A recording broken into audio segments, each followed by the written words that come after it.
Dans ce cours, nous allons voir comment mettre et personnaliser des bordures avec Excel 2013. Alors j'ai déjà commencé à préparer mon tableau et on va voir qu'on aura plusieurs possibilités donc pour mettre des bordures et des façons plus ou moins rapides pour les mettre. Alors dans ce tableau-là, vous voyez que j'ai une case en haut à gauche qui est vide. Donc il ne faudra pas que je mette de bordure ici au-dessus ni à gauche. Alors pour cela, je ne vais pas pouvoir sélectionner l'ensemble du tableau avec cette case-là, sinon j'aurai des bordures ici également.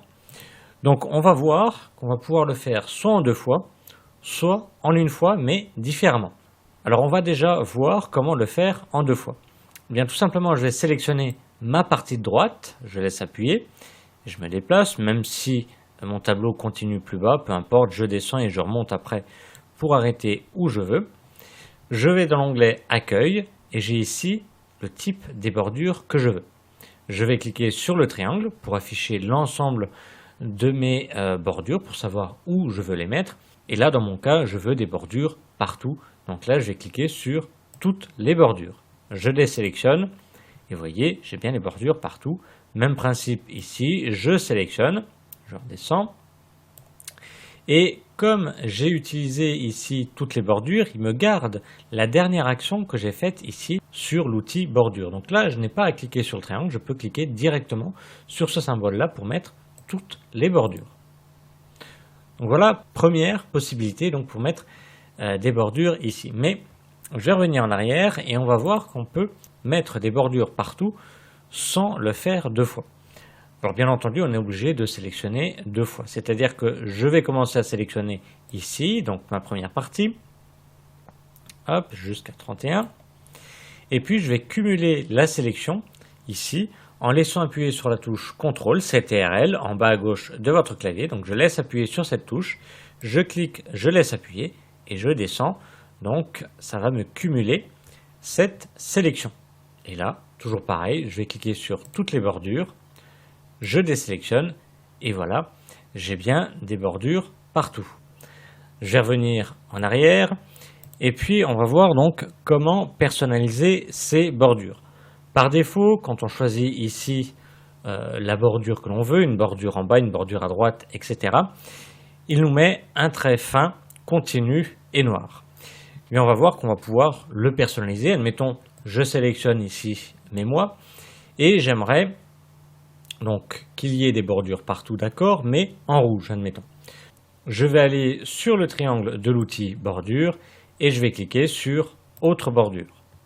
Une fenêtre apparaît, je suis dans l'onglet bordure et j'ai un aperçu ici du résultat. Pour l'instant, il n'y a aucune bordure. Donc ici, je vais choisir le type de trait que je veux, si c'est des pointillés, des traits discontinus, des traits continus, et puis l'épaisseur. Et là, par défaut, la couleur est automatique, c'est-à-dire en noir. Donc je clique sur automatique et je vais pouvoir choisir la couleur que je veux. Après, une fois la couleur choisie, je vais lui indiquer où mettre ses bordures. Comme je veux des bordures partout, je vais cliquer ici sur contour pour qu'il m'en mette tout autour et puis intérieur pour qu'il mette des bordures verticales et horizontales. Je confirme avec OK, je désélectionne pour voir le résultat et mes bordures sont bien mises. Alors bien entendu, je peux également mettre une bordure en diagonale. Donc je suis dans la cellule où je veux mettre une bordure diagonale, je reviens ici sur le triangle, je reviens donc dans autre bordure, toujours pareil, je choisis mon type de trait, la couleur, etc. Et ici j'ai la possibilité donc de mettre un trait diagonal de ce sens-là ou de l'autre. Je peux même mettre les deux pour barrer la case. Je confirme avec OK et on peut voir le résultat. Alors, on peut aussi, donc, comme vous avez vu, personnaliser les traits pour pouvoir ne pas les mettre partout. Donc, toujours pareil, dans toutes les bordures. J'ai ici la possibilité donc, de choisir le type de trait, sa couleur, et je vais lui dire de ne mettre qu'un trait à gauche. Alors, soit je clique ici, sur la bordure, ou soit je clique sur le symbole bordure de gauche. Je vais choisir un autre type de trait, une autre couleur, admettons, et je vais lui dire ici une bordure en haut différente. Pareil, je rechange le type de la bordure, la couleur et je vais la mettre à droite. Je confirme avec OK et là j'ai bien des bordures différentes. Alors le jaune n'est pas très lisible ici parce qu'il est très fin. Donc voilà donc pour ce qui est de la personnalisation des bordures. Une autre méthode maintenant pour mettre des bordures, donc là je vais déjà enlever celle-ci, donc je sélectionne mes cellules, je reclique sur le triangle et je vais dire aucune bordure.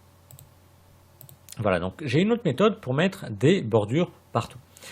Toujours sur le triangle ici, je vais cliquer sur tracer les bordures et là ça va me permettre, vous voyez j'ai un crayon, de mettre une bordure à un endroit précis. Je clique tout simplement sur la bordure fictive ici de l'écran et automatiquement la bordure a été créée. Donc ça me permet de mettre les traits vraiment où je veux. Ça c'est la première possibilité. Ou alors si je veux un quadrillage, je reviens sur le triangle et je vais cliquer sur tracer les bordures de grille. J'ai toujours le crayon mais là quand je clique je laisse appuyer et que je me déplace, automatiquement là ça me crée carrément une grille et ça me met les bordures partout sur ma entre guillemets sélection. Donc voilà, nous avons vu comment créer et personnaliser des bordures avec Excel 2013.